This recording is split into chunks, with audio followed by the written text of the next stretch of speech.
नियम नंबर 7, दूसरों से काम करवाओ पर स्वयं को श्रेय दो। नमस्ते दोस्तों, स्टोरी सूत्रा पर आपका स्वागत है। आज हम बात करेंगे नियम नंबर 7 की, जिसका सार है कि दूसरों से काम करवाओ और स्वयं को श्रेय दो। यह एक बहुत ही कठोर और मैनिपुलेटिव नियम है, लेकिन यह दुनिया के सबसे सफल लोगों का रहस्य है। रॉबर्ट ग्रीन कहते हैं कि कभी भी अपना वह काम स्वयं ना करो जो दूसरे कर सकते हैं, और यही वह चीज़ है जो शक्तिशाली लोगों को सामान्य लोगों से अलग करती है। नियम 7 क्या कहता है? अर्थ नंबर 1, दूसरों की मेहनत को अपने लिए काम में लगाओ। जब तुम दूसरों से काम करवाते हो तब अपना समय और ऊर्जा बचाते हो, और तुम अपना सब काम पूरा करते हुए देखते भी हो। यह देवताओं जैसी एफिशिएंसी का आभास देता है। अर्थ नंबर 2, श्रेय सबसे महत्वपूर्ण है।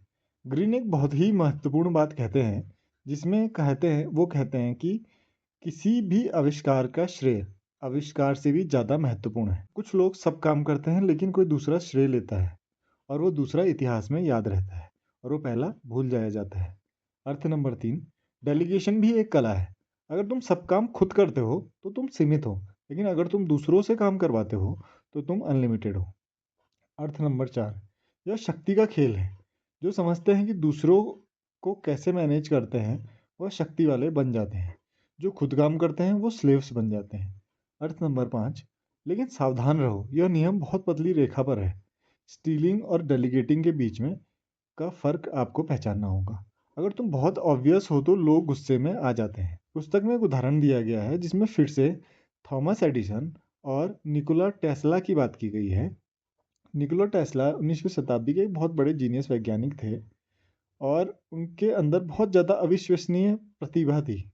वह हजारों का आविष्कार कर सकते थे और असंभव को भी संभव बनाने की उनमें काबिलियत थी। लेकिन उनका जीवन का अंत बहुत ज़्यादा दुर्भाग्यपूर्ण रहा। और एडिसन ने क्या किया? थॉमस एडिसन एक स्मार्ट बिजनेस पर्सन था। वह नियम नंबर 7 को परफेक्टली समझता था। एडिसन ने टेस्ला को हायर किया और कहा कि मुझे एक डायनमो को डिज़ाइन करना है, क्या तुम कर सकते हो? टेस्ला ने कहा हाँ, मुझे $50,000 दे दो। एडिसन की डिसेप्शन ये थी कि एडिसन सहमत हो गया, लेकिन शर्त लगा दी, अगर तुम समय पर काम पूरा नहीं कर सके तो तुम्हें कुछ नहीं मिलेगा। टेस्ला ने काम शुरू किया, रात दिन मेहनत करी, असंभव को संभव बनाया, काम पूरा हो गया, पर विश्वासघात। लेकिन जब टेस्ला ने $50,000 मांगे तो एडिसन हंसने लगा और बोला कि तुम अमेरिकी नहीं हो, यहाँ हम ऐसे ही बातें करते हैं। टेस्ला को कुछ नहीं दिया गया और एडिसन ने फ़ायदा लिया। लेकिन एडिसन ने क्या किया? सार्वजनिक रूप से अनाउंस किया कि मैंने एक नया डायनामो बनाया है, और लोगों ने एडिसन को सेलिब्रेट किया, उसको शुभकामनाएं दी और टेस्ला को भूल गए। पर यह तो सिर्फ शुरुआत थी। यही पैटर्न बार बार हुआ। मार्को ने रेडियो का आविष्कार किया, लेकिन वो एक्चुअली में टेस्ला ने किया था। बस विंगस्टीन हाउस ने एसी करंट, लेकिन वो भी टेस्ला ने किया था। टेस्ला ने सब काम लिया, लेकिन श्रेय हमेशा दूसरों ने लिया।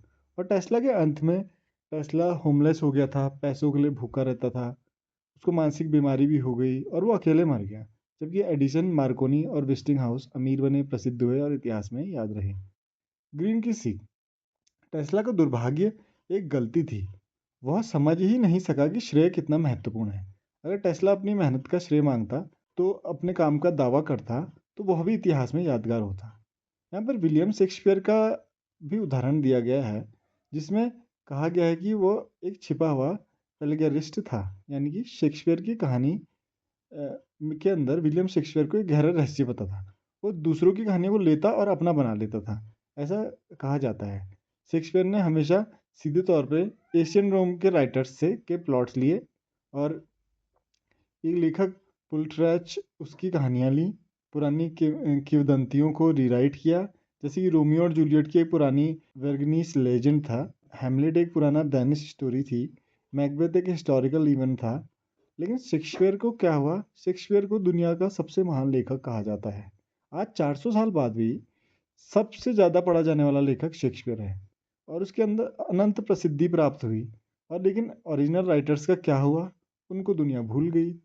कैसे? शेक्सपियर ने ऐसा कैसे किया? क्योंकि उसने कुछ स्मार्ट चीज़ें करी। उसने ओरिजिनल को ट्रांसफॉर्म किया, बस कॉपी नहीं किया।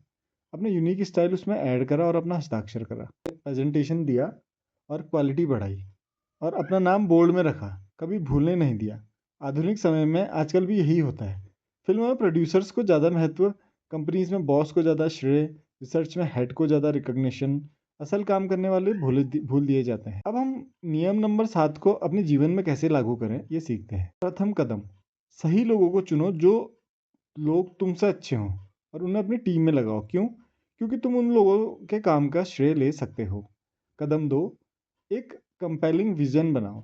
लोग काम करते हैं एक विजन के लिए। उन्हें बता दो कि हम एक रेवोल्यूशन ला सकते हैं, हम हिस्ट्री बना रहे हैं। कदम नंबर 3, रिकॉग्निशन सावधानी से दो।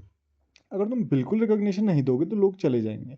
तो कभी कभी उन्हें थोड़ा बहुत क्रेडिट भी दे दो, लेकिन अधिकतर अपना नाम ऊपर रखो। उदाहरण के लिए एक हम एग्जांपल यहाँ पे ले लेते हैं, जैसे प्रिया का काम था लेकिन मैंने इंट्रीगेट किया। ऐसे ही कदम नंबर 4, पब्लिक नरेटिव को कंट्रोल करना सीखो। जब प्रोजेक्ट कंप्लीट हो जाए तो तुम ही अनाउंसमेंट करो, तुम ही मीडिया से बात करो, तुम ही सेलिब्रिटी बनो। कदम नंबर 5, डेलीगेशन को एक आर्ट बनाओ।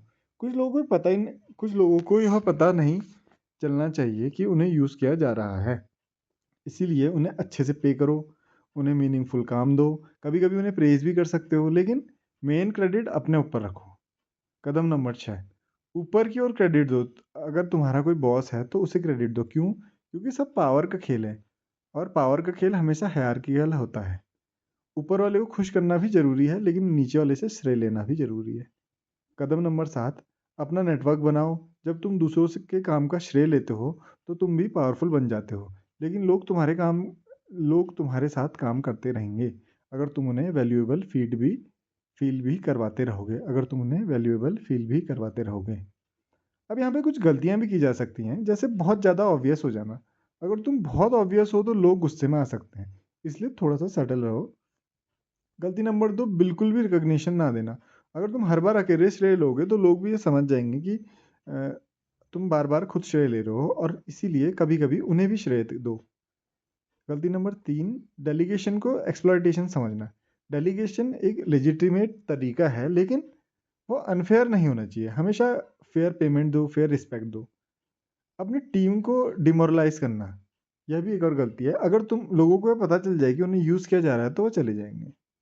इसी तरह इस लेसन से हमने मुख्य सीखें ली कि दूसरों से काम करो और स्वयं का टाइम बचाओ। श्रेय आविष्कार से भी ज़्यादा महत्वपूर्ण है। हिस्ट्री में हमेशा श्रेय लेने वाले को ही याद रखा जाता है, काम करने वाले को नहीं। डेलीगेशन को एक आर्ट के रूप में डेवलप करो, लेकिन सडल रहो, ऑब्वियस बन जाओ। कभी कभी रिकग्निशन दो, लेकिन मेजर क्रेडिट अपना रखो। ऊपर की ओर क्रेडिट दो, नीचे की ओर श्रेय लो। टेस्ला की गलती मत करो, हमेशा अपना नाम अटैच करो। शेक्सपियर से सीख लो, अपनी यूनिक टच भी ऐड करो। यह शक्ति का खेल है। और ग्रीनीस में अंतिम संदेश देते हैं, कभी भी अपना वह काम स्वयं ना करो जो दूसरे कर सकते हैं। तुम्हारे पास दो विकल्प हैं। विकल्प नंबर 1, खुद काम करो, थको और कम अकम्प्लिश करो या कम प्राप्त करो। या फिर विकल्प नंबर 2, दूसरों से काम करवाओ, स्मार्ट रहो और ज़्यादा अकम्प्लिश करो। शेक्सपियर, एडिशन और मार्कोनी ने नियम नंबर 7 को समझा और उन्होंने दूसरों के काम का श्रेय लिया और हिस्ट्री में हमेशा अमर हो गए। तुम तुम कौन सा बात चुनोगे? कमेंट सेक्शन में कमेंट करके बताओ। लाइक करें, सब्सक्राइब करें और फॉलो करें।